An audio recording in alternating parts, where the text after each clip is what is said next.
bom, Clarissa? Seja muito Tudo! bem-vinda à nossa segunda Obrigada. live, né? Legal. Muito bom ter aqui você de volta. E aí, Clarissa, primeiro eu gostaria que você se apresentasse, contasse para o pessoal um pouquinho quem você é, de onde você veio, o que você faz. Então, primeiro, obrigada, né, Paty? Mais uma vez, é um prazer, uma honra imensa de estar aqui com o pessoal da Pluriversidade, de estar aqui contigo, né, que eu admiro tanto. Então, vou falar bem resumida, né? Então, meu nome é Clarissa Barreta, eu sou médica veterinária. Opa, pera. Como assim? Médica veterinária? Ô, Falar de Clarissa, eu acho que a alimento, né? gente teve um problema aqui.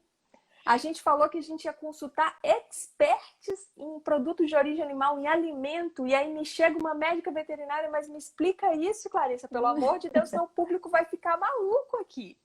O pessoal vai começar a ir embora, fala, opa, peraí, né? Tem alguma coisa errada.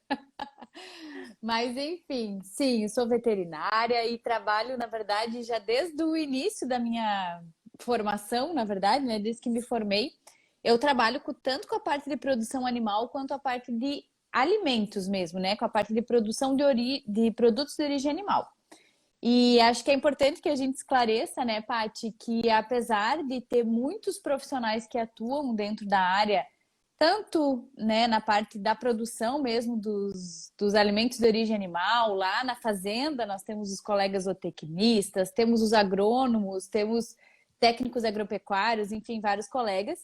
E também dentro da indústria mesmo, né, dentro dos entrepostos, fábricas, abatedouros, também temos vários outros colegas que atuam. Mas o médico veterinário, ele tem uma das partes, vamos dizer assim, que é exclusiva nossa, né? Que é a parte de inspeção dos produtos de origem animal. Então, justamente essa nossa atribuição exclusiva é que nos permite, né, ter uma grande possibilidade de atuação aí nessa área de alimentos. Então, isso que Legal. justifica. Tá, então explica para o pessoal, Clarissa, por que que o veterinário ele é mais apto a fazer a inspeção de alimentos do que, por exemplo, um nutricionista, alimentos de origem animal, um médico. Vamos pensar, a gente acha que de repente um médico teria maior capacidade de verificar ali se um alimento pode causar risco para a saúde do ser humano. Por que que é o médico veterinário que faz isso? Então, porque nós temos várias doenças, né? Que inclusive a gente chama as doenças que os animais podem passar para nós de zoonoses, mas nós temos várias doenças que podem ser transmitidas através dos alimentos de origem animal, né? E o que acontece? O médico veterinário, na sua formação, ele estuda a anatomia desses animais, ele estuda a fisiologia, ele consegue Falando em estudar. anatomia, a gente tem uma professora de anatomia assistindo a gente aqui. Oh, meu Então, Deus, que cuidado, Clarissa, responsabilidade! porque dependendo, ela vai fazer uma pergunta aqui, vai perguntar o nome de uma parte Um anatômica bem forame. complicada aqui. Ai, meu Deus, que medo! Viu? Olha aí, Olha, anatomia. Já brilhou o olhinho da pessoa aqui. que saudade da anatomia. Ai, eu Só não que tinha, não, né? não. Mas enfim, então, durante a formação do profissional, óbvio que a gente tem toda aquela parte da clínica, mas a gente não estuda só isso, né, Paty? Dentro de todo, por exemplo, do estudo da anatomia, nós estudamos os pequenos, os grandes animais, os animais de produção também. Então, o médico veterinário, ele tem essa formação que ele compreende a doença, né, todas essas doenças, ele também compreende toda a parte do que a gente pode fazer para evitar, como reconhecer os sinais no animal. Então ele consegue, ele é o profissional que tem habilidade para fazer exame clínico no animal, no antemortem, né? Antes do animal ir para o abate, ele precisa verificar se esse animal está com as condições adequadas, se ele não está manifestando nenhum sinal clínico de uma doença infecto-contagiosa que pode, né, acometer os outros animais, que pode acometer as pessoas que vão consumir os produtos derivados desses animais. Então, essa parte é que é exclusiva do médico veterinário, né? A parte do controle de qualidade, questões dentro da produção, toda essa parte que a gente divide, né? E que tem muitos outros profissionais competentes para fazer, essa não é exclusiva nossa, né? Agora, essa parte que precisa desse conhecimento que O médico, ele está focado na anatomia do ser humano, da fisiologia do ser humano, né? E nós temos diferenças, né? Inclusive dentro das espécies animais, a gente tem muitas diferenças, né, Paty? Então, Sim. a gente precisa estudar muito para conseguir dar conta dessa amplitude de funções, vamos dizer assim. Então, por isso que o veterinário ele consegue atuar dentro dessas empresas e atuar tanto lá no bem-estar dos animais, né? E conseguir garantir a saúde das pessoas através da inspeção dos alimentos de origem animal. Legal. Então vamos começar com o primeiro mito. Clarissa, tá pronta aí? Pessoal, Tô. olha lá, presta atenção. É bem importante a participação de vocês. Eu vou jogar aqui um fato, né? Entre aspas. Vocês vão me dizer se ele é mito ou se ele é verdade. Clarissa, o frango de antigamente e mesmo o frango da roça não cresce tão rápido quanto o frango de granja. Esse frango tem hormônio, não é mesmo? Mito ou fato? E aí, pessoal? Tem hormônio? Vamos ver o que o pessoal cresce acha. rápido porque recebe hormônio? Ou isso é mito? E aí? O que vocês Deixa eu ver dizem? o que a galera tá achando aí. A galera, pra mim, tá travada aqui. Não existe. Ó, o Leandro já se manifestou. Mas o Leandro Mas não Feijó vale. não vale, porque o Leandro Feijó é expert. Olha aqui, a Dani tá falando mito! E aí, pessoal, mito ou fato? Vamos lá, Clarissa. Posso responder já, ó. Tá todo mundo. Falou mito. Olha, Jéssica, mito. Elane, mito. a Vamos lá. Elane, minha querida orientadora de doutorado, tá aí participando também, é expert também. Então vamos lá. Mito Mas ou vamos lá. fato? É um grande mito, né? Então, inclusive é uma coisa que as pessoas veem, sempre é uma das primeiras perguntas que fazem, né? Porque as pessoas elas se surpreendem com essa diferença realmente que veio acontecendo ao longo dos anos. Mas uma coisa que a gente sempre, eu gosto de frisar muito, é porque nós, como produtores de frango, né? Eu trabalhei, inclusive, com produtores mesmo, meu início de carreira foi com a parte de produção de peru e frango de corte. O que a gente vê primeiro, nós temos uma questão genética muito avançada, uma genética, inclusive, que a gente importou, né, muito cedo. Então, assim, além dessa genética extremamente apurada, que é obtida através de melhoramento genético, nós temos toda a questão do manejo, que isso é mérito não só dos profissionais envolvidos, mas também do nosso produtor rural, que dá vida, né, para conseguir produzir de forma adequada esses animais. Além disso, nós temos as questões tecnológicas de ambiência. Hoje os aviários aqui no sul do Brasil, e estou falando do sul porque é a minha realidade que eu conheço, né? Eu não conheço muito a realidade fora do sul nessa parte, são extremamente avançados, né, Paty? Então a gente vê assim que aquela realidade de criação de frango antiga, com ventilação positiva que a gente falava, onde não tinha controle da temperatura, da umidade, não existe mais, quase, né? Então a grande maioria dos locais de produção trabalha com grande quantidade de animais e consegue fazer com que esse animal ele tenha, além das questões de bem-estar, óbvio que isso só contribui para que ele cresça mais rápido, você tem um controle total. O produtor, ele aprende, a gente ensinava, né? Eu lembro na minha época de extensionista, ensinava o produtor a fazer a programação de controle de umidade, temperatura, o arraçoamento com uma ração de extrema qualidade, né? Isso é um ponto também de muito avanço, que as empresas investem muito nessa tecnologia das rações. Então, o maior custo da produção das aves está na ração, né? Então, não é uma mágica, né? Não é uma coisa que surgiu do nada, é uma consequência de um trabalho muito sério. E uma coisa que a gente tem que tomar cuidado, né? Eu vejo muito, inclusive, às vezes no Facebook, que antigamente era mais comum, acho que hoje não tanto. Fotos do franguinho ali já morto, né? Um pedacinho do peito de frango e alguém injetando alguma coisa. Como se isso fosse a injeção de hormônio, né? E isso não faria nem sentido, porque se o animal já está morto, né? Não teria nem como circular esse... E assim, é inviável, né? Do ponto de vista da produção, da forma como as pessoas imaginam, é inviável, né? O que a gente tem ainda em alguns, e isso é uma coisa que tem se reduzido muito, né? Grandes empresas têm, inclusive, retirado cada vez mais das rações, são os promotores de crescimento. Que vejam, não tem nada a ver com hormônio, que são antibióticos, né, que são medicamentos que se usa para quê? Para evitar infecções no intestino, para promover a qualidade intestinal desses animais e fazer com que essa ração seja melhor absorvida, né? Que isso faça com que a conversão alimentar dessa ração, ou seja, que mais peso vire através dessa ração. Só que isso é uma tendência mundial de reduzir, né? Então, o Brasil, como um ótimo exportador, ele também está seguindo essa tendência. E a gente vê que isso é uma coisa que está cada vez acontecendo menos, né? Então, a gente está melhorando o manejo, melhorando a ração, melhorando a genética e precisando cada vez menos desses recursos. Sim.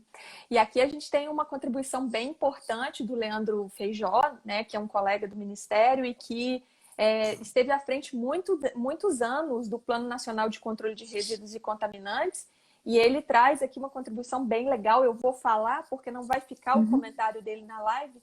Ele fala que há décadas o Ministério da Agricultura monitora a produção nacional para exportação e nunca foi detectado. E olha que ele botou esse nunca em letras garrafais aqui. Nunca foi detectado resíduo em carne de frango. E ali ele fala o seguinte, que são milhares e milhares de amostras coletadas em todo o Brasil e analisadas em laboratórios oficiais. Então, assim, não sou só eu falando, não é só a Clarissa falando, é o nosso expert aí no programa que é o programa que valida a qualidade do nosso produto. Então, mesmo os outros produtos que são utilizados, os antibióticos, os promotores de crescimento, também existe um controle, né, para que não tenha resíduo ali, existe um limite que é permitido pela legislação, não saia dessa quantidade máxima que é permitida. Eu acho que é importante... Aqui, ó, que a grande confusão que as pessoas fazem no mundo inteiro é confundir o uso de antimicrobianos como melhoradores de performance, que foi isso que você falou, com o uso de hormônios. Então, olha aí, ó, fechou com chave de ouro a nossa dúvida. Gente, aqui todo mundo saiu sem dúvida, viu? O frango não recebe adição de hormônio, gente. O bicho cresce porque ele está preparado ali geneticamente para isso e tem um trabalho muito grande por trás disso para poder fazer com que o animal se desenvolva o mais rápido possível, com o maior potencial de musculatura possível, que é o alimento depois que vai ser consumido por nós, né? Sim. Eu ia comentar só, Paty, que inclusive essa questão dos promotores de crescimento, isso só é realizado mediante também o acompanhamento médico veterinário. Todos esses medicamentos têm período de carência, né? Isso que tu falou é muito importante, que esse tipo de análises, para as pessoas terem uma noção, é procurado partes por bilhão. É uma procura muito minuciosa, né? Então, assim, é um trabalho muito sério. É o resultado de um trabalho muito sério. Eu acho que nesse ponto é que a gente tem que ter clareza, né? Que a gente tem que não se apegar a essas falácias também, sempre tentar entender realmente qual que é a origem, né? Desse tipo de confusão. Sim. Então, vamos para outra dúvida aqui. Eu morei um tempo, quer dizer, né? Eu vim do interior.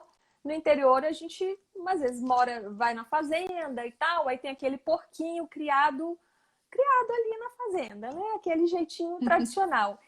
E sempre me disseram que era perigoso comer carne de porco, porque a carne de porco transmitia uma coisa, um verme, que causava um problema até na cabeça da gente, chamado cisticercose. E aí, Clarissa, isso é mito ou isso é verdade? A carne suína transmite a cisticercose? E aí, pessoal, quem tem medo de comer carne de porco aí? Conta pra gente.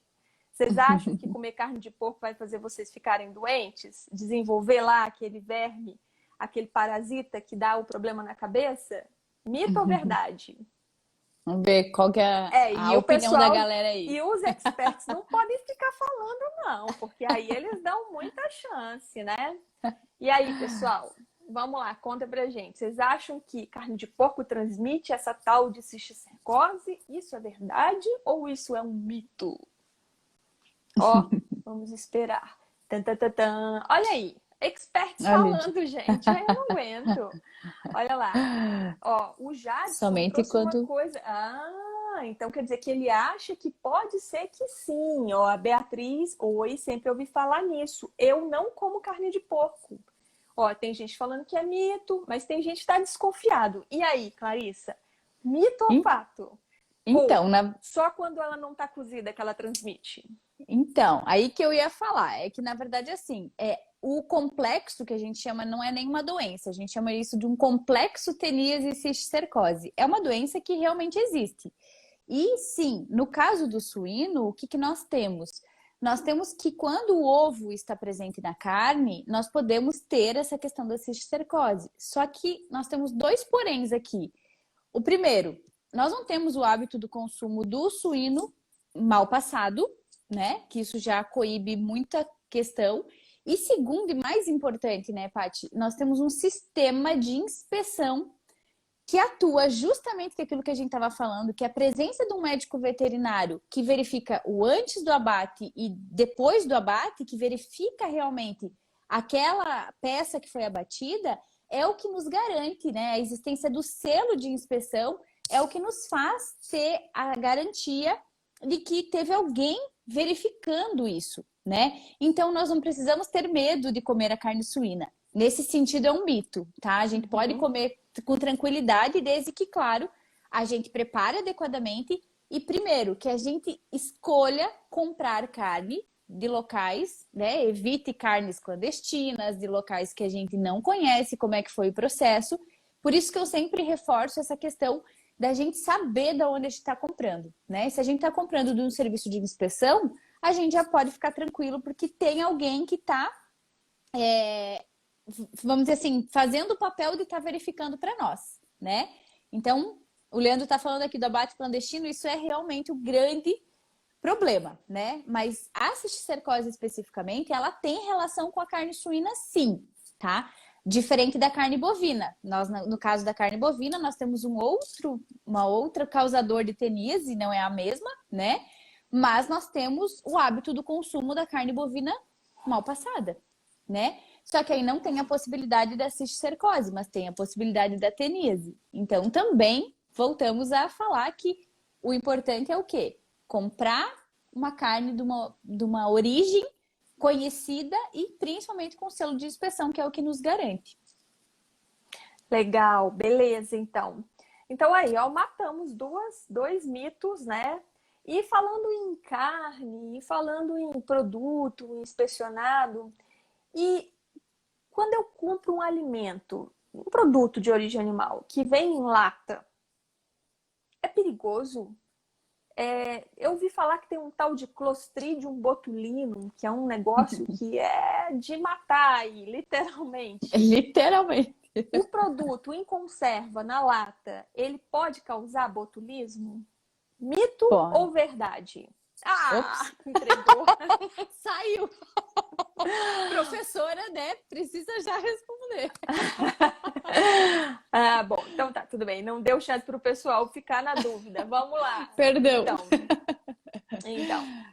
Então, nós temos sim essa possibilidade, mas aí voltamos àquela questão da pergunta anterior, né? Também no caso das conservas e no caso dos alimentos enlatados, nós também precisamos, né, ter o serviço de inspeção. E isso é uma coisa, Paty, que as pessoas têm menos noção do que no caso da carne. No caso, me parece, né? Eu posso não tá, não é uma questão estatística que eu estou trazendo aqui, é uma impressão. Mas o que eu percebo é que as pessoas elas têm um pouco mais de cuidado, por exemplo, na compra da carne, e nem sempre tem esse cuidado na compra de uma conserva. E o que que acontece? Até conservas, inclusive vegetais, nesse caso, né? Que a gente pode citar o palmito, né? O que que acontece? Na indústria, existem formas, existem empecilhos que a gente cria para que a gente garanta que esse Clostridium botulino não vai ter a possibilidade de formar toxinas para que quando o consumidor vá consumir, ele não consuma essa toxina pré-formada que vai causar o que a gente chama de paralisia flácida, né? Inclusive é a mesma toxina botulínica que a gente coloca e gosta de colocar, né? Que eu tô precisando colocar, que é utilizada para essa questão da eliminação das rugas, né? porque o efeito dela é justamente essa paralisia flácida no músculo. E como tu trouxe, ela é realmente extremamente mortal. Tanto que um caso de botulismo ele é considerado um surto, né? Então, a quantidade de toxina para levar à morte um adulto saudável, ela não é muito grande. Então, ela é uma doença extremamente séria. E a gente precisa, para evitar qualquer problema nesse sentido, é consumir alimentos que tenham sido inspecionados, né? Então, quando a gente compra um produto clandestino, a gente está abrindo mão desses cuidados, e é isso que o pessoal precisa entender, né? Que o ato da inspeção não tem a ver só com a burocracia, não tem a ver com pagar impostos, tem a ver com ter alguém que está fazendo essa verificação, alguém que está verificando se o pH está ideal, se tem, né, todo o parâmetro específico para aquele alimento está sendo cumprido. Sim, e é importante mesmo ressaltar que não é uma questão só de uma conserva de origem animal, né? Você pode, que nem você mesma comentou, e isso é uma coisa muito séria. A gente teve há um tempo atrás, não faz tanto tempo assim, apesar de que quando a gente vai ficando mais velho, o tempo vai passando mais rápido. A gente teve um caso bem emblemático de surto de botulismo envolvendo palmito. Inclusive, por muito tempo foi recomendado pelo Ministério da Saúde, que é o responsável pela inspeção desses produtos, que as pessoas abrissem o vidro de palmito e fervessem em banho-maria. Porque o ato de ferver o palmito, só que o palmito vai ficar horrível, né? Então, Sim. as empresas tiveram que se adequar e procurar desenvolver técnicas para assegurar a qualidade do produto. Hoje com certeza, foi feito um trabalho muito grande em cima disso. Hoje, com certeza, dá para a gente ter mais segurança. Mas houve um tempo que a gente tinha esse problema. E envolvia muito palmito clandestino. Porque teve uma época que era moda ter muita fábrica de palmito em conserva clandestina, né? Tipo, literalmente de fundo de quintal, né? Onde não tinha cuidado de higiene na hora de extrair o palmito, que a mesma higiene que a gente tem que ter com produto de origem animal, a gente tem que ter com os produtos de origem vegetal. Com não é certeza. porque é vegetal que é isento. Todo produto ele pode estar contaminado e se ele for mal manipulado, ele pode levar essa contaminação ou para uma pessoa saudável, dependendo da dose do micro-organismo que está ali, ou da toxina, ou principalmente para pessoas que têm a imunidade mais restringida, né? Então, grávidas, lactantes, crianças, idosos, pessoas que estão passando por algum tratamento de doenças crônicas, que às vezes estão tomando imunossupressor. Então, isso é bem importante as pessoas tomarem essa consciência. E falando em botulismo, eu quero trazer uma questão bem importante, que eu acho que isso é essencial para a gente que está aqui falando com vários tipos de pessoas, pessoas que têm mais conhecimento e pessoas leigas. Qual que é a importância, Clarissa, da gente, quando a gente lê ali no rótulo que manda, orienta lá, mantenha resfriado a temperatura X, mantenha congelado a temperatura Y, qual que é a importância da gente atender essa recomendação que está ali? Então, é o que eu sempre falo, né? Não é por acaso que essa informação está ali. Não é por acaso que é a 10 graus, a 8 graus, a 4 graus, ou, né? Existe uma recomendação que ela é feita pelo profissional responsável técnico por aquele produto, né? Alguém que está lá, e aí nesse caso não é só o médico veterinário, dependendo do tipo do produto, dependendo do tipo da indústria, pode ser nutricionista, engenheiro de alimentos, farmacêutico, biólogo, mas enfim, tem um profissional lá que está respondendo tecnicamente por esse produto. E esse profissional é quem está te dizendo como que você pode ficar seguro ao se alimentar com ele, desde que você siga essas regras, né? Isso inclui a temperatura, a forma de descongelamento, no caso de produto congelado, o tempo que o alimento pode permanecer na geladeira, a validade, que é uma outra coisa que as pessoas sempre me perguntam, mas realmente precisa essa guia validade, né? Realmente o produto, ele vai ficar ruim depois que... Por que hoje ele tá bom e amanhã não vai mais estar? A questão é que, no caso, né, tanto da temperatura quanto da validade, existe um estudo, né? Teoricamente existe um estudo. Em que sentido? É que aquele produto especificamente, a empresa está garantindo para você que durante o período de validade, ela é responsável pela característica físico-química, microbiológica, ou seja, o fato de você não ficar doente, a sua família não ficar doente ao consumir, que quando você abrir esse produto tem que ter o cheiro característico, a aparência característica. Se você fizer isso, né, fora do período da validade, aí você não tem mais o direito de cobrar da empresa, porque você está burlando a regra, vamos dizer assim. Você não está seguindo aquilo que a empresa está te dizendo, né? E é bem importante a gente ressaltar que o Código de Defesa do Consumidor, ele coloca lá, num dos seus artigos, incisos, parágrafos, etc., que o produto que ele está vencido, tá? O alimento vencido, o produto vencido, ele é impróprio para consumo. Quer dizer, ele não deve ser consumido. Ele não, é como se fosse assim, ele não presta para ser consumido. Né? Então, assim, isso não é uma coisa só do Ministério da Agricultura ou do Ministério da Saúde. Isso está presente lá na Lei de Proteção ao Consumidor. Muitas vezes eu não tenho nenhum tipo de problema do ponto de vista microbiológico, então não vou ficar doente ao consumir um produto vencido. Mas, na maioria das vezes, as características organolépticas, o cheiro, o gosto, né, daquele produto, o próprio perfil nutricional dele, ele pode estar muito aquém, né, daquilo que você está comprando.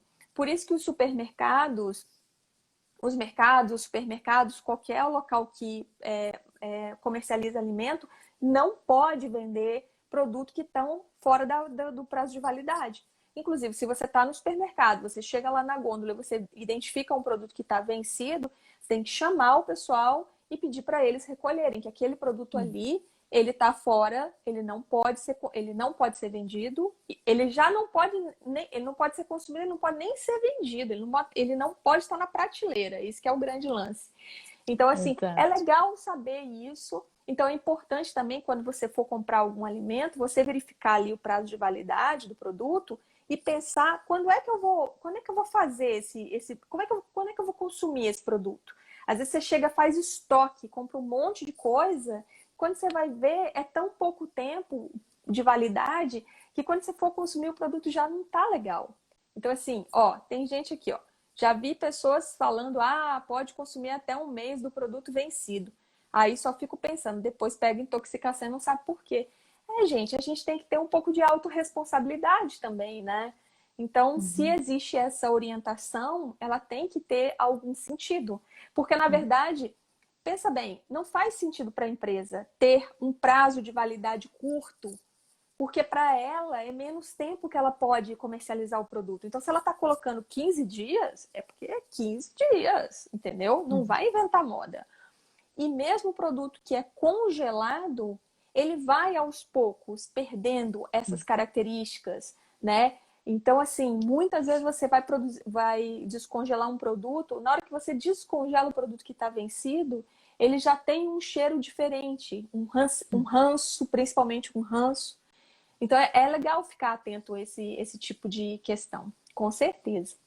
E no caso do botulismo, é bem legal ficar atento à forma de conservação, validade, né? E até uma coisa que o Leandro colocou aqui também, que eu acho que é legal a gente frisar, né, Paty? A gente colocou em várias respostas, a gente já citou essa questão de evitar produtos clandestinos, né? E quando a gente fala clandestino, esse nome ele tem um impacto muito grande. As pessoas falam, não, eu não compro clandestino.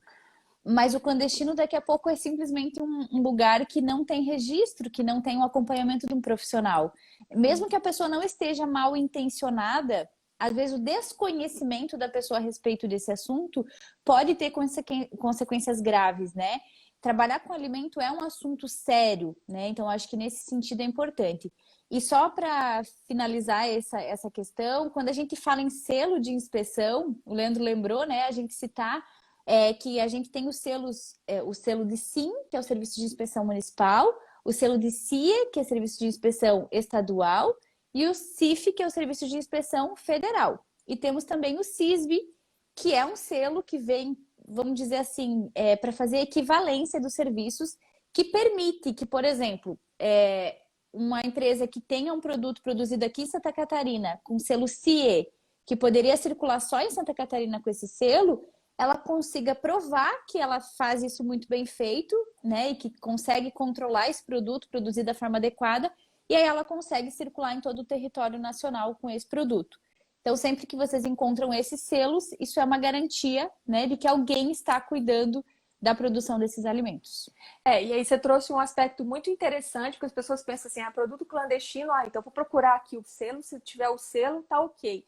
Mas se o produto foi produzido, vamos pegar ali uma cidade hipotética, né? Foi produzido lá na cidade Clarissa Barreta. Tem uma cidade lá no interior do Rio Grande do Sul que chama Clarissa Barreta. Aí, nessa cidade aí, tem uma fábrica, produziu um produto, e esse produto aí tem um selo da inspeção municipal. Só que, poxa vida, é um produto tão bom, né? Então, o que aconteceu? Uma pessoa muito empreendedora pegou esse produto, trouxe para Florianópolis, montou uma banquinha e começou a vender esse produto. Isso pode, Clarissa? Não tem CISB nesse produto. Não, aí que tá. Isso é contra a lei que existe hoje. E por quê? Né? As pessoas sempre me perguntam, poxa, mas por quê? Se o produto é bom, se ele foi produzido adequadamente. Mas a questão é que quando você restringe o comércio, é no sentido de proteger a população, né? Uma coisa é você produzir 50 toneladas, outra é você produzir 50 unidades. Então, quando você restringe, você está controlando, você está até você ter certeza como é que aquele produto está sendo produzido. Por isso que se criou o selo do CISB. Então, se esse empreendedor lá, né, que tem o produto, que é muito bom, que tem o selo SIM, ele tem hoje meios para conseguir, vamos dizer assim, oficializar essa vontade dele através do CISB para levar esse produto para Florianópolis. E isso, Paty, o que a gente tem visto, e isso é uma tendência muito grande, que tem vindo, inclusive, através dessa questão do Seluarte, né? Que o Seluarte, inclusive, eu tenho participado de algumas discussões sobre, que ele não exclui a questão da inspeção, né? Que isso era uma preocupação que a gente tinha. E não, ele vai exigir igual o serviço de inspeção e ele vai dar um pouco mais de visibilidade para os produtos que são artesanais, característicos do estado, por exemplo, né? Sim. Porque as pessoas sempre falam, poxa, a gente tinha que poder exportar os produtos brasileiros que são excelentes. E ok, eu concordo. Desde que a gente faça de forma responsável, tá tudo certo, que circule esse produto, mas que seja com uma equivalência comprovada, que a gente tenha isso de uma forma bem feita. Aí, ok, né? Que circule, que todo mundo se beneficie dessa possibilidade, né? Vamos implantar o CISB lá na cidade, no município Clarissa Barreta. Vamos Aí lá. vai resolver todos os problemas. Tem uma pergunta aqui da Beatriz que eu achei bem interessante. Ela escreve assim: eu acho que a existe um Beatriz é minha período... aluna. Olha, dependendo da pergunta, vamos ver se não vai, né? A avaliação aí. Existe um período mínimo de validade de algum produto? Pergunto isso porque os produtos caseiros, por exemplo, pão caseiro, geralmente vem escrito que a validade é de 5 dias. Então, ela está perguntando o seguinte: tem período mínimo? Agora que eu vi, eu fiquei na dúvida por causa do sobrenome. Eu não tive certeza se era minha aluna, mas é minha aluna sim, ó. Sou Que sim. bom. Ó, boa pergunta, vai ganhar pontinhos no próximo. Excelente. Beatriz, então, na verdade, o que acontece? Para cada tipo de produto tem uma característica, porque o que leva em conta quando a gente vai calcular uma data de validade? A gente vai levar em conta quais são os possíveis micro-organismos que podem estar nesse produto e quais são vamos dizer assim, qual é a composição desse produto, se ele favorece o crescimento dessas bactérias ou não. Então, por exemplo, quanto mais misto for esse produto, a tendência é que eu tenha menor tempo de validade. E não sei se ficou claro. Então, assim, varia muito de acordo com o que tem, com a composição do produto realmente e qual que é o tipo de perigo, principalmente microbiológico, que pode estar presente, né? Então, qual que é o risco que existe daquele perigo acontecer? É isso que a gente avalia quando a gente calcula um prazo de validade, né? Mesmo no caso dos produtos artesanais. Sim. E na verdade, assim, depende, por exemplo, vamos pensar num pãozinho francês, tá? Vamos sair um pouquinho da seara dos alimentos de origem animal, vamos para o pão francês. O que é um bom pão francês? O pão francês, ele tá crocante, ele tá macio, né? Ele tá fresquinho. Então, um pão francês 24 horas depois, já não vai ter essas características. Já não vai estar crocante, já não vai estar fresquinho, já não vai estar macio. Às vezes ele vai estar duro, né? Às vezes ele vai estar mole demais. Então, assim, para esse produto, às vezes não deu tempo de ter nenhuma ação de micro-organismo. Só que a característica dele pro consumidor já não é mais adequada. Sim. Tanto que a empresa, que as panificadoras às vezes fazem? Pegam aquele pão que sobrou, torram, fazem farinha de rosca, por exemplo. É outro produto. Esse produto vai ter uma outra validade, completamente diferente.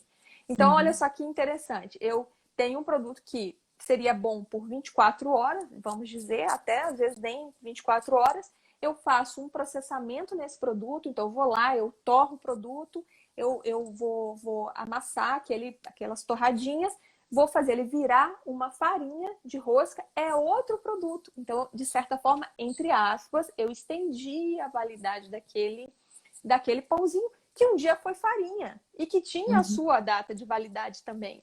Então, assim, é muito interessante esse processo do alimento, né? Dependendo de quando Transforma. Exatamente, tem uma transformação ali. Então, assim, mas a validade dos produtos vai depender realmente das características e não existe validade mínima. Existe validade mínima, máxima, na verdade, para cada produto, dependendo das suas características. E uma coisa Legal. importante nesse exemplo, até a parte que tu deu, complementando, é que também tem a ver com a embalagem. Porque se a gente for comparar, por exemplo, o pão francês com o pão fatiado, mais industrial que a gente compra, o tipo de embalagem é diferente, né? Então, a embalagem também é outra coisa que pode fazer com que o tempo de validade seja maior ou menor, tá? Isso também influencia. Sim. Sim, isso aí a gente vê muito na erva mate, também é um assunto que nos interessa, né? Quando a Muito. gente consome, quando a gente compra uma erva mate embalada a vácuo, por exemplo, ou em atmosfera modificada, você tem um produto que mantém aquela característica do frescor da erva mate, né? Que não vai ter aquele gosto ruim que às vezes fica de uma erva que a gente fala assim, essa erva tá velha. Às vezes não tem nenhum perigo do ponto de vista biológico, mas você não quer tomar aquilo. Aquilo é horrível. Você vai botar ele para compostagem, você não dá conta de consumir. E dependendo do tipo de embalagem que você utiliza, né, você vai ter uma erva mate que vai durar mais tempo, menos tempo. É o mesmo produto, só mudou a embalagem, muda Até tudo. 2 anos tem umas que duram com essa embalagem. Eu já vi Pois é. validade de 2 anos. Pois é. Legal. E a gente falou de frango e a gente falou de suíno e aí falou de cisticercose e aí tem uma coisa bem interessante, que eu acho que é um assunto que interessa muita gente. Quem é que não gosta de um bom sushi, né? Então, eu adoro mesmo. E a gente falou que comer frango cru não é bom, comer carne de porco crua não é bom, carne de bovina mal passada, vá lá, mas e o tal do sushi que é cru? É verdade que consumo de sushi pode dar parasitose, a gente pode pegar algum verme comendo sushi? É mito ou é fato? E aí, pessoal, quem é que curte um sushi aí, que pode contar pra gente? Menos os Ó, tem uns profissionais alunos aí. ó, Quero ouvir, hein? alunos, vamos lá, alunos. Ó, Os tá alunos que não valendo fizeram nota. ainda essa disciplina de alimentos, tá? Quem Mas já fez aí não tem pode que... falar. Olha aí, a Dani tá falando triste verdade, kkkk. Vamos lá, quem mais? Diana, fato. Diana com certeza não Fato. come sushi. Vamos lá, E a quem Diana mais? também é meio suspeita, porque é cientista de alimentos. É Ah, mestre, doutora. essa aí, deixa eu ver, acho que essa Diana não. Acho que é outra Diana. Não? Meu Essa Deus, será que eu tô não. confundindo? Acho Desculpa, que você Diana. está confundindo. Não, mas ela tá achando ótimo, ela é mestre em alimentos. Veja bem. Ó, tem o Jadson colocou um emoji aqui, eu acho que ele botou um sushi, acho que ele super curte. A Beatriz, acho que é verdade também. Imagino até o quanto mais fresco, mais fácil de transmitir. E aí, bora lá, Clarissa. Mito Então, ou fato?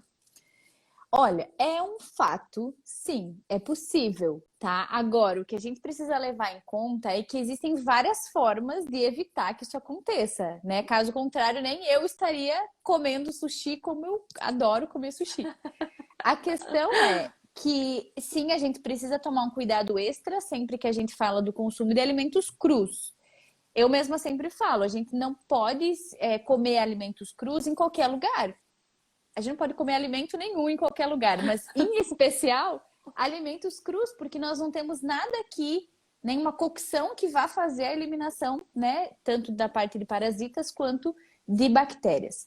Mas o que eu quero chamar a atenção, primeiro, existe uma regra que é o congelamento preventivo que a gente utiliza, que é uma forma que funciona muito bem para eliminar esse perigo, né, dos parasitas. E aí, claro, depende do tipo de peixe.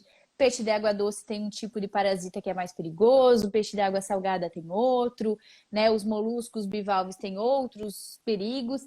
De qualquer forma, o congelamento, ele é um passo que a gente consegue fazer antes, né, da confecção, vamos dizer assim, do sushi, que pode nos ajudar a reduzir o risco. Além disso, existe, como a gente já falou, pessoas fazendo a inspeção também dos pescados.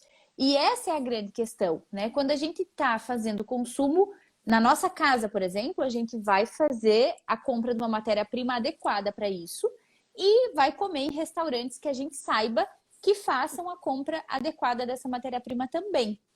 E além disso, Paty, uma coisa muito importante, os principais parasitas que a gente tem em pescado, no caso do salmão principalmente, né, que é o mais comum, a gente, inclusive na hora de fazer o sushi man, ele já tem experiência. E na maior parte dos casos, é visível. Então, também existe um controle ali na hora do fazer. As pessoas que fazem já têm experiência. Então, se a gente está consumindo num lugar sério, o risco é muito baixo, né? Sim. Existe também um sensacionalismo em cima dessa questão, com fotos, cheio de parasitas. Então, claro, ninguém está falando que não existe a chance, mas que existem formas de controlar e para nós, né, consumidores, a gente precisa saber aonde a gente vai consumir. Sim, com certeza. Aqui tem uma participação aqui da Laliu. Ela fala: eita, sushi, amo, hahaha. Ouvi falar que quem tem o costume de comer sushi ou as comidas cruas precisa tomar mais vezes os vermífugos do que o normal por ano. Real? Bom, eu acho que tem algumas coisas que são boas práticas. Assim, eu tenho médicos, isso não tomo de conta por conta própria, mas dependendo eu vou ao check-up, o médico faz alguns exames e ele identifica ali, né, dentro dos exames, algumas características e ele indica o uso. Eu tenho uma médica que indica como todo ano o uso de vermífugos, né? Então, assim, claro, se eu for comer sushi num lugar inadequado, um peixe que não foi devidamente tratado e inspecionado, eu vou aumentar a minha chance, meu risco de ter ali essa parasitose. Mas, considerando tudo que a gente falou aqui, mesmo pessoas que comem mais sushi do que o normal, né, do que o convencional, comendo nos lugares adequados, tomando todos esses cuidados, o médico vai dizer se realmente precisa usar o vermífugo ou não, né? Porque também a gente não tem necessidade de ficar tomando medicamento sem necessidade, né? Até porque tem a questão da resistência parasitária também, né? Mas acho que tu tocou num ponto muito importante, né, Paty, que é a questão do exame. Nós temos a possibilidade, né, de fazer de fazer a verificação se a gente precisa ou não tomar anualmente. E uma coisa que é legal é a gente fazer também essa combinação desse tipo de exame com os animais que a gente convive, né? Então, sempre fazer esse cuidado em nós e nos animais também, né? Nos animais que estão dentro da nossa casa. Sim, sim, com certeza. Vermifugar os animais que convivem com a gente, né? Sim. E aí vai no veterinário para ele prescrever, claro, né? E fazer o exame também, né? Para ver se precisa. E a Diana está perguntando se usar raiz forte evita essa contaminação. Isso é uma coisa que eu já tinha ouvido, Clarissa, mas assim, também a gente tem que lembrar que a raiz forte original japonesa não é aquilo que a gente consome. O que a gente consome é um produto que vai se assemelhar à raiz forte japonesa, o que eles usam lá no Japão, mas não é a mesma coisa, né? Isso eu já ouvi falar. Diana, raiz forte ajuda a desentupir o nariz, que é uma beleza. Isso aí, só que o efeito dura pouco. Mas no parasita não tem efeito, né? Isso, algumas pessoas também questionam a questão do uso do limão para, né, no caso da Listeria monocytogenes, que é uma outra bactéria que também pode estar presente no sushi, mas não dá tempo de contato, né? Se fosse um tratamento, até vi alguns trabalhos que o pessoal da UFSC já realizou com isso, mas aí depende muito dessa questão do contato. Agora, você colocar ali momentos antes de ingerir não vai fazer esse efeito. Não, eu desconheço trabalhos que realmente demonstrem esse tipo né, que isso funcione.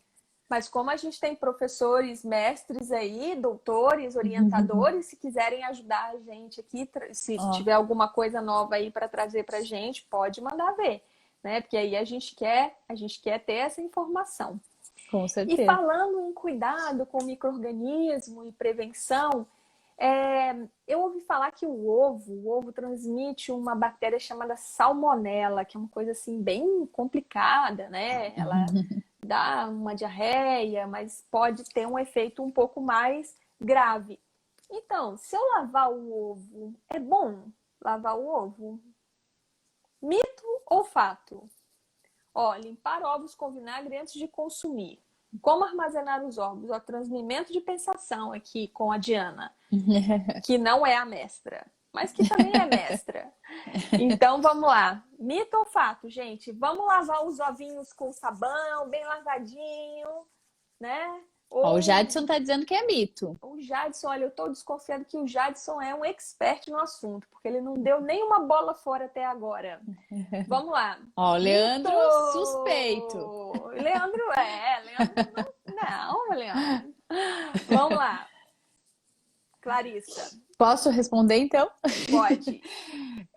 Bom, então essa questão do lavar o ovo é um grande mito, né? A Rosana também, ó, já tá ligada aí.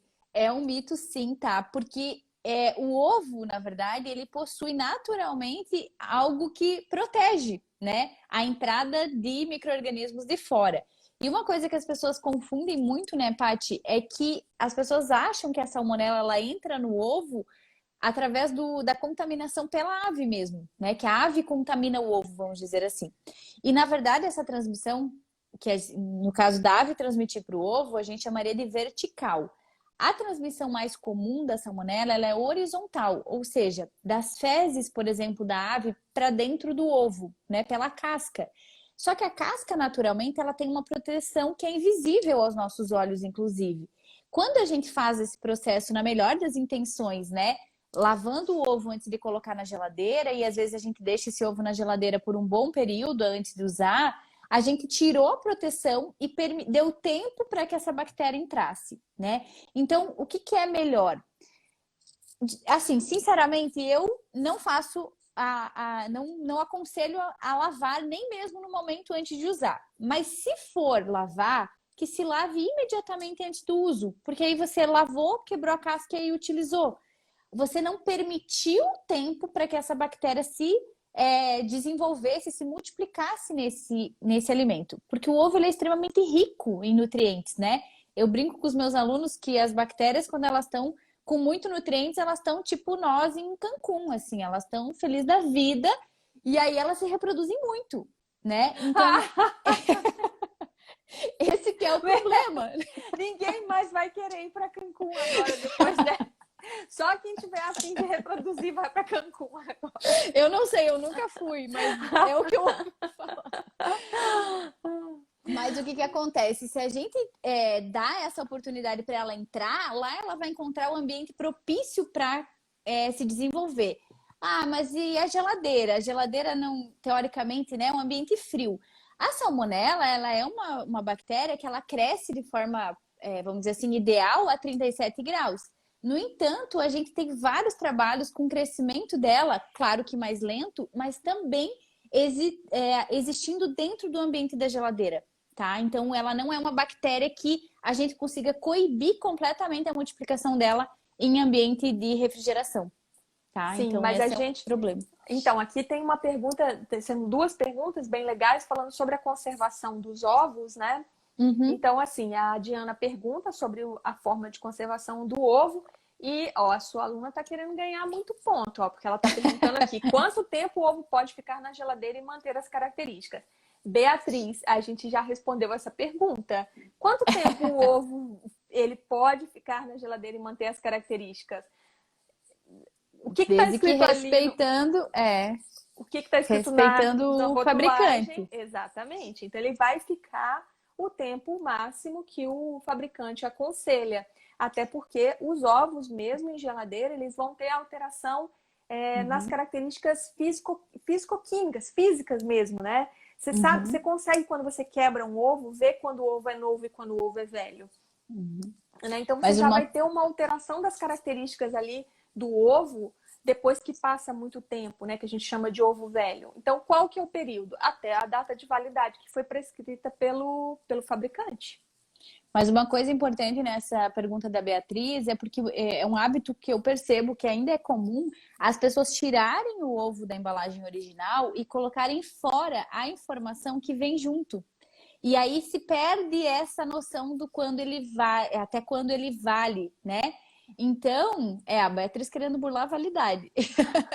Então a gente precisa lembrar de guardar essa informação, né? E além disso, acho que para responder a pergunta da Diana, a gente sempre evita de deixar na porta, né, Paty? Porque é o local que mais varia a temperatura. Então, antigamente a geladeira tinha na porta o local para o ovo. Hoje em dia as geladeiras já têm esse local móvel, vamos dizer assim, para que você coloque no lugar mais adequado, que a temperatura varie menos. Sim, tem já o local adequado mesmo, as geladeiras mais novas. Agora, o que Uhum, você falou da validade é importantíssimo. Realmente a gente joga fora a embalagem, é lá que tem a informação. Eu uhum, tenho adquirido ovos que vêm já impressa na casca, com um tipo de um carimbo especial, né? uhum. A informação sobre a validade do produto, o lote e a validade. Eu acho isso fantástico. Eu queria que todos os produtores de ovos colocassem, porque eu acho isso sensacional. Agora, uma Uhum. dica: esse aqui era uma tática que a mãe da Lídia fazia, eu achava sensacional. Ela escrevia com lápis na casca Uhum. do ovo. Bom, dá Boa para fazer tática. isso também. Ou você pode pegar aquela informação ali da validade e colocar ali junto com aqueles ovos, ou pode armazenar os ovos dentro do seu estojo na Uhum. geladeira. É uma opção É. também. Eu Né? costumo tirar o papelzinho, porque o que eu compro em quantidade. Aí eu guardo o papelzinho junto ali até eu terminar de utilizar, porque é a forma como eu garanto, né, de não esquecer a data da validade. Sim, pois é. Então, aqui tem perguntas sobre ovo orgânico e ovo caipira, e a gente está acabando o nosso tempo. E as perguntas sobre ovo orgânico e ovo caipira, elas vão demorar mais tempo. Então, a nossa ideia é a gente, num futuro não muito distante, a gente fazer uma live com um colega meu que trabalha com os produtos orgânicos para a gente falar só sobre produtos orgânicos. O que que são, como que eles são produzidos, qual que é a diferença deles para os produtos tradicionais, onde que a gente compra, o que que é confiável, o que que não é. Então, eu vou deixar essa perguntinha do orgânico aqui separada. Eu quero Tem fazer só duas a ali, ó. última, a do Evandro e da Diana. Mas a Uhum. gente não está desconsiderando vocês, não. Tem uma perguntinha aqui que eu acho que é bem importante sobre o mel, né? Eu ouvi falar que crianças muito pequenas, né, não podem consumir mel. Isso é verdade ou isso é fato? E aí, Eu acho que galera? não dá para demorar muito tempo. Vamos só rufar os tambores. Mito ou fato? Crianças não podem consumir mel. Fato para o caso de crianças pequenas, né? Existem estudos que mostram que crianças até 2 anos. E aí eu sempre falo que eu mesma tive uma infância muito perigosa. Porque na minha época, e vamos dizer que não faz tanto tempo assim, tá? Por favor. Mas na minha época era muito comum as crianças serem acalmadas, né? Com o bico mergulhado no mel, né? E por que que isso é perigoso? Porque no caso do Clostridium botulinum, que é aquela bactéria que a gente falou antes, ele é uma bactéria formadora de esporo. O que que é o esporo? É uma forma de proteção da bactéria quando ela se encontra em locais que não é o calor de Cancún que a gente falou aqui antes. Não é o ambiente ideal dela. E aí, quando ela está em forma de esporo, no caso do mel, as crianças dessa idade, elas não têm capacidade imunológica para se defender. E aí isso acaba levando... Inclusive, tem vários trabalhos que comparam que a quantidade de mortalidade infantil por botulismo infantil, ela é muitas vezes subnotificada porque é tratada como morte súbita, né? Principalmente para crianças de menor de 1 ano. Então, sim, é uma verdade. A gente tem que evitar o uso mesmo de mel adequado para crianças menores de 2 anos, pelo menos. Certo. Os médicos, muitas vezes, eles recomendam que não Sim, se, hoje não em dia, se... sim. Uhum. Médicos, nutricionistas, já é bem legal, acho um conhecimento. Às vezes, eles estendem um pouco mais esse tempo, né? Mas é bom Uhum. saber que tem que cuidar mesmo. Nada de Sim. ficar botando melzinho na chupeta, hein, pessoal? Clarissa, foi sensacional. A Diana tá falando aqui, a sua mestra tá falando, amei, não sou vete, amei. Muita informação Ai, que ótima. legal. Realmente, assim, eu acho sensacional quando a gente consegue pegar a informação lá da academia, lá dos nossos bancos, das nossas salas de aula e trazer aqui para o público entender, para o público aprender um pouco mais, para a gente fazer essa troca que é tão legal. Fantástico. Poxa, muito, muito, muito obrigada. Adorei. Foi sensacional. Olha aí, ó, tá cheio de colega aí. O Alfredo é meu colega de Ai, trabalho. que O legal. Leandro Feijó, o pessoal prestigiando. Muito legal. Tem professores, tem experts e tem curiosos aqui. Tá sensacional mesmo. Muito bom.